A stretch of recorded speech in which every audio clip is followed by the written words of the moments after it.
Vamos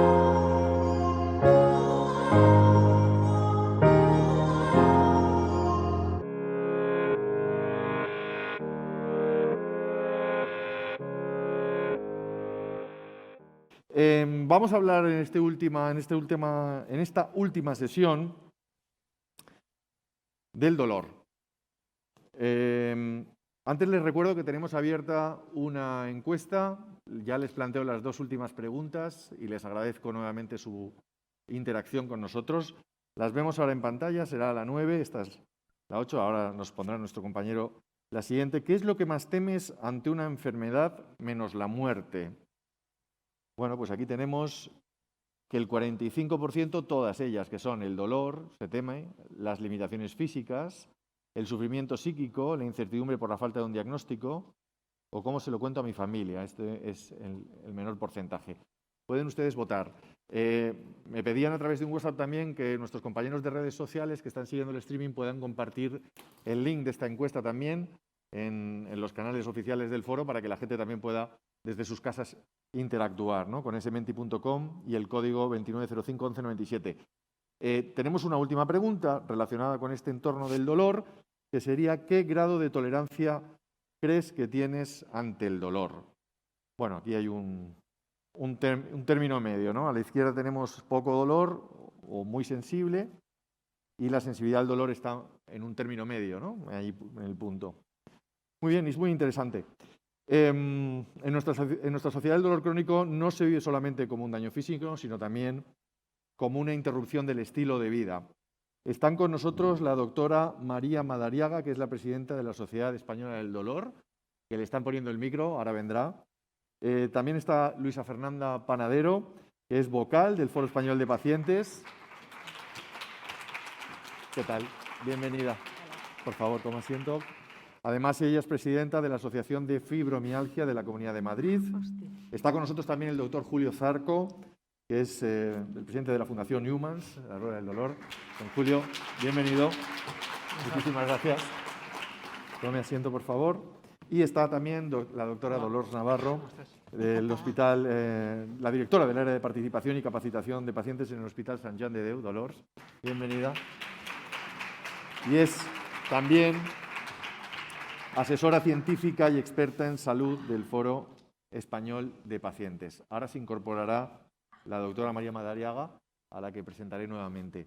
Tenemos varias cuestiones que nos han llegado en los últimos días, algunas preguntas que yo les plantearé, pero quisiera preguntarles primero por qué el dolor está tan infradiagnosticado. ¿Consideran que el dolor está infradiagnosticado, dolor? Sí, para empezar, creo que es muy difícil definir el dolor. Existen, como ya todos sabemos, diferentes tipos de dolor, el agudo, el crónico, dentro de cada uno de ellos hay diferentes tipos, pero está también el dolor emocional, el sufrimiento, que también influye de una manera importantísima, como todos sabemos, en la calidad de vida y en el bienestar de las personas que padecen una enfermedad. Pero es que además, como ya supongo que veremos después, depende, estaba reflejado en una de las preguntas, ¿cuál es tu nivel de tolerancia al dolor? Pues a lo mejor yo puedo ser muy tolerante al dolor y Julio no, o al revés. Seguro. Dentro que una misma persona puede tener diferentes momentos en los que puede tolerar mejor o peor el dolor, y entre personas diferentes la tolerancia al dolor también es puede ser muy distinta. Depende también de la cultura. Existen culturas en las que pues a lo mejor no está bien visto expresar el dolor, o yo puedo pensar que si me quejo voy a quedar mal delante de mi médico, de mi enfermera. Existen tantos aspectos, ¿no?, en torno al dolor que uno siente y a la expresión de este dolor que, bueno, yo creo que sí que está infradiagnosticado. Otra cosa es desde el punto de vista del profesional, pues que a lo mejor no siempre hemos estado formados para poder diagnosticar bien el dolor, o que ese diagnóstico sea difícil. Por lo tanto, sí creo que el dolor hoy en día está infradiagnosticado. Sí, creo que comparto con Dolors su visión. está infradiagnosticado además por dos circunstancias que debemos ponerlas encima de la mesa. Hay una cierta banalización del dolor. En muchos casos hay cosas que se dice, bueno, es que esto duele y por lo tanto se da por hecho que tiene que doler, ¿no? Y luego hay otro aspecto muy importante, aparte de la banalización, que consiste en, a veces, el no abordaje del dolor de una manera sistemática. Los profesionales seguimos a veces no diagnosticando el dolor de una manera objetivando. Aquí hay una experta en dolor, no me voy a meter en su terreno, pero es verdad que muchas veces los profesionales, y yo soy médico, y lo digo así, y médico de familia, pues una simple escala analógica del dolor no se utiliza. Y seguimos ahora mismo en algunos lugares utilizando poco y sistematizando poco en algunos lugares el dolor, ¿no? Entonces, son varias cuestiones. Y comentaba Dolors un tema muy importante. Hay una antropología del dolor. Es decir, no es lo mismo la percepción del dolor por aspectos culturales que tiene una persona latinoamericana que una persona musulmana o un español o un belga. Porque hay aspectos más allá de lo psicológico que entronca con lo cultural que expresa el dolor de una manera distinta. Y la expresividad del dolor también tiene ese filtro antropológico. Por lo tanto, yo creo que sí existe un cierto infradiagnóstico del dolor. Está con nosotros la doctora Madariaga, que es la presidenta de la Sociedad Española del Dolor. Hola, doctora, ¿usted coincide también en este diagnóstico? ¿Por qué cree que pasa esta infradiagnosticación del dolor? A ver, principalmente el dolor es un síntoma o es una enfermedad. Estamos hablando de... Podemos valorar el dolor como un síntoma a lo largo de nuestra vida, como pacientes, como personas que vamos, por desgracia, a enfermar o a enfrentarnos a situaciones en las que probablemente nos duela algo. Esto es común a todos nosotros y se puede valorar con una escala analógica visual. ¿Cuánto te duele? De 0 a 10, 5, 4, 7. Si yo tengo una expectativa positiva de la prueba o del motivo por el cual me están haciendo daño, probablemente valore mi dolor a la baja. Eso es la expectativa del paciente. Ya incluso en este dolor agudo estamos hablando de que la expectativa del paciente, de la persona que lo sufre, es fundamental a la hora de asumirlo, ¿de acuerdo? Pero es que además estamos hablando de algo mucho más complejo, no solo dolor agudo, sino dolor crónico. Entonces, el dolor crónico es el dolor como enfermedad. ¿De acuerdo? Nosotros, como me acaban de presentar, yo soy médico también, soy médico anestesióloga, me dedico al tratamiento del dolor desde hace unos años y tengo ahora la suerte de presidir la Sociedad Española del Dolor. Somos una sociedad científica, como la de muchos compañeros que han estado aquí en el estrado. Nuestro ánimo es estudiar y mejorar los tratamientos disponibles para los pacientes. Sin los pacientes, la Sociedad Española del Dolor no tiene sentido y nuestro trabajo tampoco. El dolor como enfermedad es lo más difícil de comprender. ¿Por qué? Porque es constante o casi constante y tiene periodos de mejoría e empeoramiento, pero con una base que es compleja de empatizar, sobre todo cuando no tenemos esa formación efectivamente sistemática. Para eso tenemos, por ejemplo, la puesta en marcha del IDC-11 últimamente, en el que se valora como dolor, síndrome de dolor crónico primario, cualquier trastorno de dolor no explicado por otros mecanismos inflamatorios, neuropáticos, mixtos. El dolor sin hemateria, el dolor sin una lesión tisular que lo justifique. Y si vamos atrás a la definición de dolor por parte de la IASP, que es la Asociación Internacional para el Estudio del Dolor, que redefine la definición de dolor en el año 2020, desde el año 79 no se había redefinido, y realmente dolor es todo aquello que un paciente refiere como dolor, tenga o no relación con una lesión tisular. Es decir, la definición de dolor crónico per se refleja la situación del dolor crónico primario. El dolor crónico primario, el dolor generalizado, aunque no todos los dolores que tratamos los profesionales sanitarios, no solamente médicos, por supuesto, médicos, enfermeros, gestores, asistentes sociales, auxiliares. Todo dolor, no todo dolor es primario, pero desde luego parte de él puede que sí. Ese alcance, ese conocimiento de lo que pasa con los pacientes que tienen dolor es responsabilidad en parte, por supuesto, de las sociedades científicas, pero también es responsabilidad de la Administración poner esas herramientas para que nuestros compañeros se formen en esa valoración del dolor, que no es algo que dependa solo de la empatía, sino de criterios que estén objetivados. Vamos a escuchar a Luisa como paciente también, Perfecto. porque yo creo que Sí. muchas de las cosas que se están diciendo aquí te sientes muy identificada, ¿cierto? Sí, muy identificada, estoy muy de acuerdo con todo lo que dicen. Yo creo que el dolor todavía está cargado de mucho juicio de valor. Entonces, cuando un paciente de cualquier otra patología expresa su síntoma, se le escucha como un síntoma. Cuando un paciente con dolor crónico expresa su síntoma, o sea, dolor, se escucha como queja. Y esto hace mucho daño al paciente, hasta el punto de que ya deja de expresar y no, a lo mejor ya no va al médico porque ¿para qué?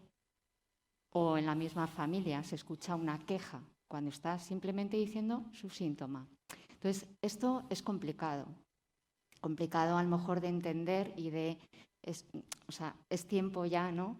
Y creo que estamos reivindicando mucho esto, que se normalice el dolor como un síntoma y no como a lo mejor un drama, aunque lo sea. O sea, cuando tú dices dolor, te ponen cara de pena y nos quedamos en la pena o en el miedo o en la frustración del profesional que no, a lo mejor tiene las herramientas para atenderlo, pero es un síntoma. Y luego, todo esto también, claro, cuando es diferente tener un dolor agudo que se resuelve a un dolor crónico. Entonces, el dolor crónico día a día, año a año, evidentemente está cargado de sufrimiento. Y cuando ya vamos al médico con este gran sufrimiento, se atiende el sufrimiento y nos olvidamos del dolor. Se atiende el estado de ánimo con que yo expreso el dolor que siento, y entonces se me trata como algo psicológico y se olvidan ya del síntoma por el cual he llegado ahí. Entonces, todo esto creo que, aunque sea complejo, bueno, cuando se comprende bien y se escucha bien, quizá no lo sea tanto. O espero que llegue a no serlo tanto. Faltan tratamientos contra el dolor. A ver, si queréis. Yo creo que hay un arsenal terapéutico bastante decente, ¿no, doctora? Hombre, Lo la que verdad pasa es es que que siempre hace falta más innovación, ¿no? Julio, lo que pasa es que es bastante mejorable, porque realmente el tratamiento para dolor agudo probablemente tenemos un arsenal que nos ayuda bastante, ciertamente. Para dolor crónico, no tanto. De hecho, los nuevos fármacos, estamos expectantes porque haya nuevas opciones terapéuticas y estamos abriendo, incluso también apoyando desde la Sociedad Española del Dolor, nuevas familias farmacológicas. Queremos apoyar nuevos estudios que valoren su posicionamiento, ¿no? Pues, por ejemplo, hablo de opioides versus cannabinoides, neuromoduladores, dianas terapéuticas que hasta ahora, bueno, que se han venido desarrollando, pero que claramente no son suficientes, porque de hecho, si fuera así, pues ninguno de los pacientes tendría dolor y sería una maravilla. Podríamos haberles liberado el dolor desde la primera o la segunda consulta.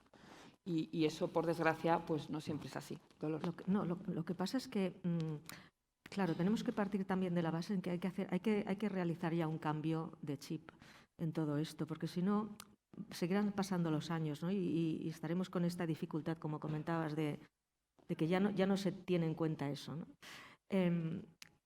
Las personas tenemos el derecho, claro, de que se nos trate de la mejor manera posible con aquello que exista, que sepamos que es lo más eficaz. Esto es un derecho, no es algo que vamos a pedir porque es un derecho. Los pacientes, por lo tanto, tenemos derecho a que se nos trate ese dolor. Existen tratamientos que obviamente son mejorables, pero la medicina, la ciencia va avanzando de una manera importante también. Lo que ocurre muchas veces, o existen ya estudios incluso que han dado a conocer este problema, es que puede haber una serie de prejuicios que no están escritos en ningún sitio, en los que pues a lo mejor una persona va a prescribir una dosis menor de la que se tiene que prescribir, o una vez descrita una dosis la persona que va a dar ese tratamiento va a darla en menor cantidad, porque hay una serie de prejuicios, o los propios pacientes pueden pensar que este tipo de sustancias pues a lo mejor pueden ser muy adictivas. Además de lo que es la evidencia científica y lo que sabemos sobre el dolor y sobre los tratamientos que hay efectivos, y que obviamente se puede mejorar mucho de eso, existe toda una cultura alrededor que hace que, incluso teniendo un tratamiento que puede ir bien en este momento para esta persona, pueden existir estos coletazos de decir, bueno, prescribo menos o doy menos de lo prescrito o no me lo tomo porque tengo una idea equivocada de lo que hacen estos medicamentos. Y eso también se ha de tener en cuenta. Pienso. Julio. Sí, hay un tema que a mí me gustaría llamar la atención, que yo creo que lo habéis sacado, sobre todo lo has puesto en evidencia tú. Cuando el dolor es el dolor crónico y deja de ser un síntoma para convertirse en un síndrome, afecta a todos los estratos del individuo, al físico, al psicológico, al psicoafectivo, al existencial. Y tú has dicho antes, es que voy al profesional y entonces o bien se concentra en el síntoma y se olvida del resto de la persona, o bien se concentra en el resto de la persona y se olvida del síntoma. Y esa complejidad en el abordaje multisistémico del dolor, en su completud, en su esencia, que afecta a todos los estratos del individuo y más allá, porque vuelvo a decir, es el físico, el psicoafectivo, el emocional, el social, el laboral, porque estamos hablando de muchas dimensiones, son muchas capas de la cebolla, requiere de un abordaje muy multisistémico, como se está poniendo de manifiesto, y vosotros lo habéis hecho en la sociedad de manera muy clara y muy definida, y nosotros en la Fundación, a través de un proyecto también de humanización en el dolor, también lo pusimos de manifiesto, y eso es lo que requiere la complejidad de tratar al individuo desde un punto de vista muy ecológico y muy sistémico, no solo el individuo que tiene el síndrome de dolor crónico, sino el entorno del paciente, la familia, el paciente, sus necesidades emocionales, su dolor físico que existe, todo ello. Por eso hay arsenal terapéutico, probablemente, como tú dices, efectivamente en el dolor agudo sí. En el dolor crónico cada vez más innovación. Pero la mayor innovación desde mi punto de vista es el abordaje multisistémico del dolor. Biopsicosocial del dolor. Lo que pasa es, como bien apuntaba Luisa, perdona que te parafrasee, muchas veces es difícil para un solo profesional hacerlo todo bien, porque evidentemente dentro de una unidad de tratamiento del dolor o de un hospital o de un centro de salud, yo puedo ser una médico prescriptora o puedo realizar alguna técnica intervencionista para aliviar el síntoma, pero requeriría también mi paciente unas directrices, un apoyo desde la medicina física rehabilitadora, un apoyo nutricional, un apoyo psicológico también, ¿por qué no? Evidentemente el apoyo psicológico no te quita el dolor, pero te ayuda a vivir con él mientras de alguna manera intentamos rebajártelo el resto, ¿no? Ese abordaje biopsicosocial es fundamental y por eso las sociedades científicas dedicadas al dolor, pues por eso la SEDolor, por ejemplo, es multidisciplinar. Pero aún así, eso lo único que, como comentabas antes, Ángel, lo único que viene a poner en la palestra es que dentro de las enfermedades crónicas, el dolor probablemente es una de las peores. ¿Por qué? Porque te afecta a todas las esferas de tu vida y de la gente a la que quieres, de tus amigos, de tu familia. Es difícil de objetivar y sabemos muy poco. Lo que pasa es que se sabe cada vez más y eso tiene que calar en la clase profesional, por supuesto, y también en la sociedad. Porque un paciente mejor informado, como dicen nuestros amigos de FF Paciente, Pedro Soriano, un paciente informado es un paciente con mejor salud y para eso estamos aquí. En estas mesas habréis visto que somos unos cuantos profesionales, un paciente o dos pacientes, que se animan a subir, a contar su experiencia desde las asociaciones, su experiencia personal tiene mucho valor. Si vosotros no tomáis las decisiones como pacientes, difícilmente vais a poder tener el mejor tratamiento. No podéis esperar que vayan a darosla a nadie, porque eso no va a ser así. Nuestra obligación es mejorar, pero esto tarda. Esto no es de un día para otro. Es un trabajo de años. Y como pacientes tenéis que tomar la iniciativa y mucho, y protestar y mucho, y estar ahí mucho, y estar en redes, y apoyarnos también en parte, porque, como ha dicho antes el compañero Micó, lo ha dicho muy bien, al final de toda esta gran cadena de jefes, hay dos personas en una consulta. Lo que pasa, y a colación de lo que estás diciendo, ¿no?, para poner un poco, también es cierto que los propios profesionales hemos de formarnos. No toda la responsabilidad está en la espalda del paciente.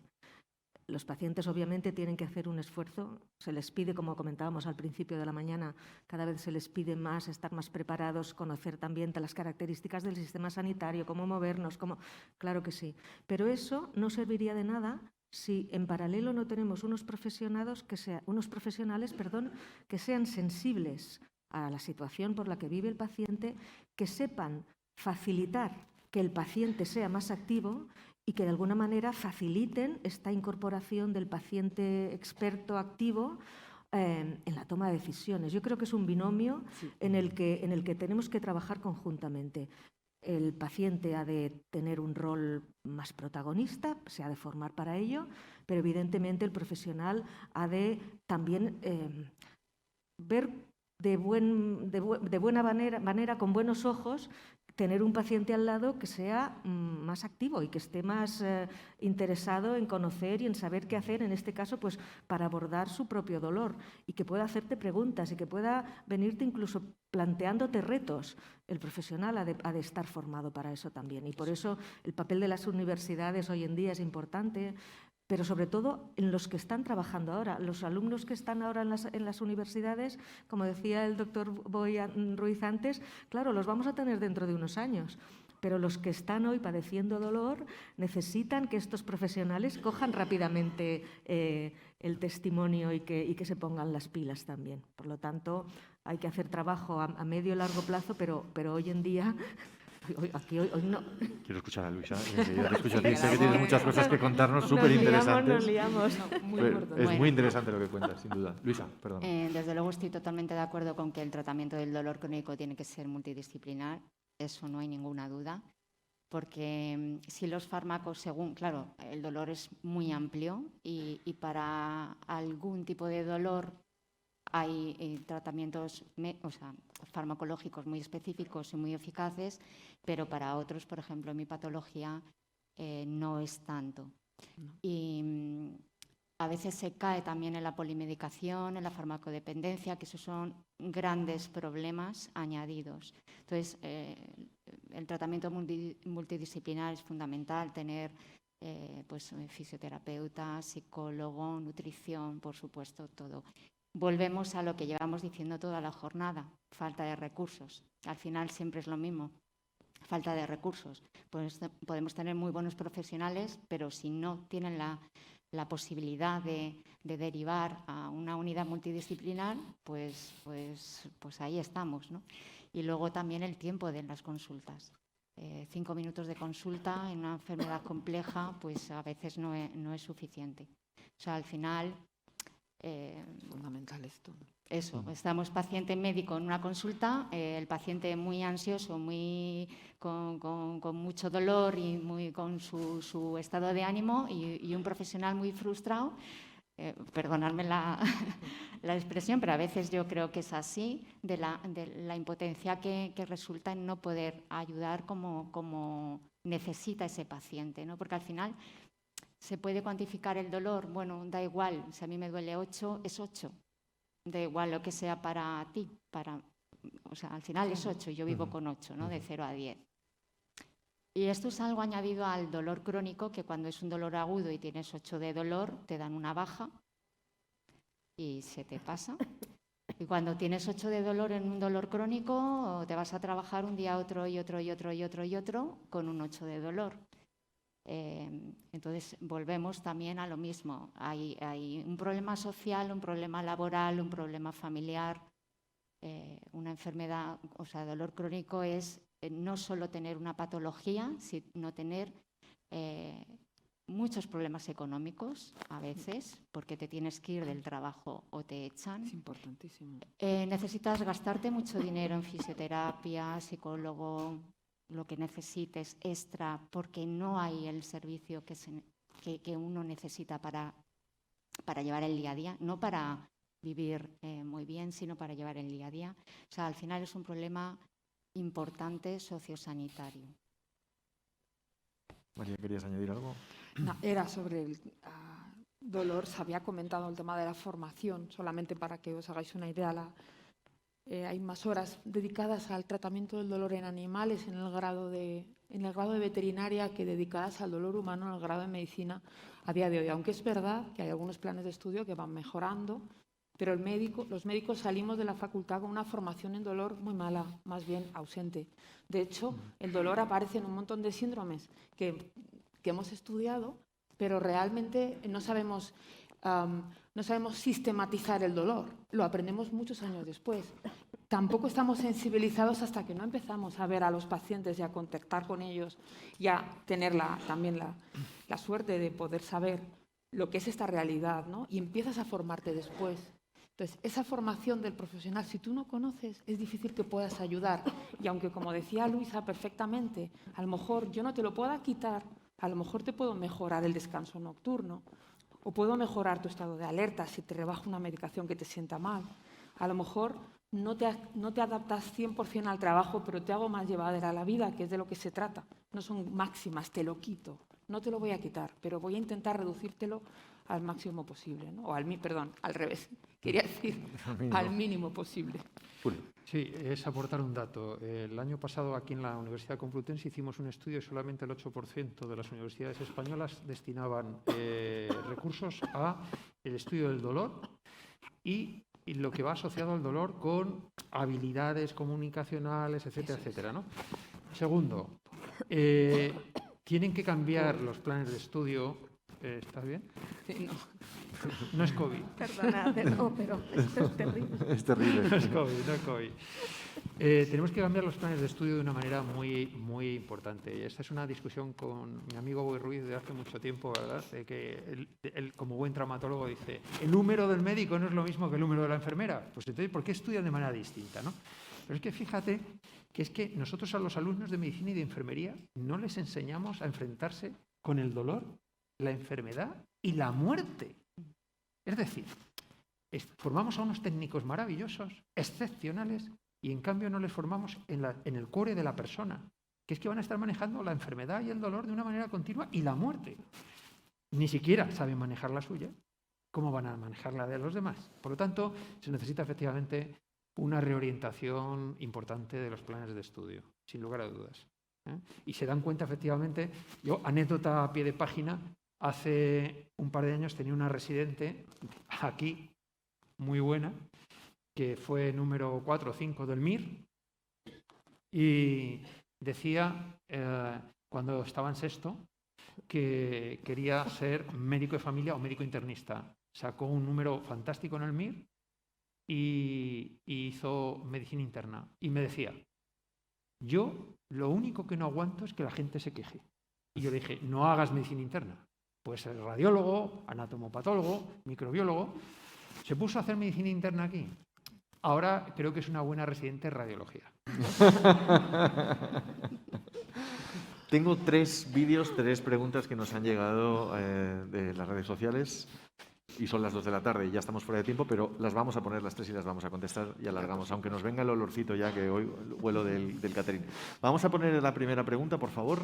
La vemos aquí en pantalla. Buenos días, yo estoy diagnosticada de fibromialgia con dolor crónico y fatiga crónica además. La medicación que llevo tomando durante muchos años realmente no me hace efecto, no hace efecto sobre estos síntomas y mi pregunta es ¿cómo está el tema de la investigación en referencia a la medicación para este tipo de enfermedades con dolor crónico como puede ser la fibromialgia? Muchas gracias. Una pregunta para... Bueno, pues supongo que me toca a mí contestarla. A ver, realmente en investigación hay un montón de... Vengo ahora mismo del Congreso de Toronto de la IASP, de la Asociación Internacional para el Estudio del Dolor, y ahora mismo hay en marcha un montón de estudios, sobre todo tratando aspectos de manejo farmacológico y también de manejo intervencionista, hablando sobre todo de las áreas cerebrales que pueden estar más afectadas en dolor crónico primario, las vías de transmisión del dolor, las vías inhibitorias, cómo potenciar unas y otras con técnicas un poco más avanzadas, pero también con fármacos. Es decir, os aseguro que hay muchísima investigación, pero no es nada fácil porque tampoco todos los pacientes o todas las pacientes, que somos, por desgracia, más mujeres que hombres, especialmente en dolor crónico primario, pero en general en todo el dolor crónico somos más mujeres quienes lo padecemos que hombres, que eso es otra cosa que hay que comentar a colación de la siguiente mesa. Pues tenemos, muchos me preguntáis, pero no hay investigación, ¿por qué no se hace nada? Sí se hace, pero no sabéis lo que cuesta, son años desde que se descubre algo que funciona, se mete en un ensayo clínico, fase 1, fase 2, fase 3, se comercializa, empezamos a ver cómo funciona realmente en el día a día y de manera a largo plazo, y se valora un poco cuál es su papel en las guías clínicas para el manejo de qué síntomas. Claro que hay un montón de cosas y en ese sentido transmitir mucha esperanza, porque desde luego que hay mucho que mejorar y que se va a mejorar. Lo que pasa es que, bueno, todo requiere su tiempo. Y bueno, pues estamos en ello. Ya sé que es que el papel todo lo aguanta, pero de verdad que hay muchísimo, muchísimo por salir, muchísimo nuevo y muy esperanzador. Nos quedamos con ese mensaje. Hay un mensaje para el doctor Julio Zarco. Lo vemos a continuación. Le lanzan una pregunta. Esta pregunta es para el doctor Julio Zarco. Quisiera preguntarle, ¿cómo ve la respuesta de las administraciones públicas ante ese plan que necesitamos de humanización de los hospitales y de los centros sanitarios? Bueno, pues ¿cómo lo veo? Pues lo veo con optimismo y con ciertas dudas. Es decir, es muy importante que haya planes estratégicos de humanización en las administraciones sanitarias. Siempre debo recordar que Cataluña puso en marcha uno, Madrid fue de los primeros, luego Castilla-La Mancha, Galicia. Nos hemos liado en la gincana de los planes estratégicos de humanización. Y eso está muy bien porque te marca el marco general. Pero eso hay que bajarlo a tierra y eso hay que sustanciarlo. Hay una cuestión que se ha tratado aquí, es los cambios se tienen que producir de arriba abajo y de abajo arriba, en el sentido de que desde la mesogestión, desde los hospitales, desde las organizaciones, desde los centros de salud, es mucho lo que se tiene que hacer con un aliado muy importante que es el paciente. Ese binomio paciente-profesional es un binomio de una potencia tremendamente grande. Y yo le contestaría al amigo con una pregunta, con una cuestión. Yo tuve la fortuna de hacer el primer plan estratégico de humanización de la Comunidad de Madrid, siendo viceconsejero de Sanidad aquí, y estoy haciendo, creo que más por la humanización fuera de la consejería. Objetivamente. Entonces, me viene bien, es decir, ahora hemos sacado el segundo plan estratégico, el consejero lo ha comentado esta mañana, y todo esto es bien, como guía, marco. Pero luego eso lo soporta todo. Luego esto hay que bajarlo. Yo cuando llegué aquí al hospital fue muy divertido porque me estaban esperando con el plan estratégico en la mano y me decían, como tú lo has hecho esto, ahora esto vas y lo haces. Y yo dije, coño, y me di cuenta que era difícil. Y lo habíamos hecho, y con muchos de los que estéis aquí habíamos colaborado con grupos focales y cosas de estas, ¿no? Pero esto hay que sustanciarlo, luego hay que materializarlo. Por lo tanto, me parece que hay que ser optimista porque ha habido un cambio cultural en este sentido de poner el énfasis en la persona y en el entorno familiar y la persona. Esto es muy importante. Pero sigo siendo escéptico en el sentido de que, como no se produzca un movimiento por el otro lado, no vamos a conseguir nada. Y ese movimiento se produce con el binomio entre profesionales y pacientes de una manera muy decidida. Y lo decía Dolors. Es decir, y lo llevamos muchos años diciendo, es decir, la capacidad de movilización que tiene el ciudadano cuando es paciente es muy importante y hay que aprovecharla. Dolores, ¿quieres añadir algo más? No, ya vamos. Totalmente de acuerdo. Por alusiones. ¿Ya?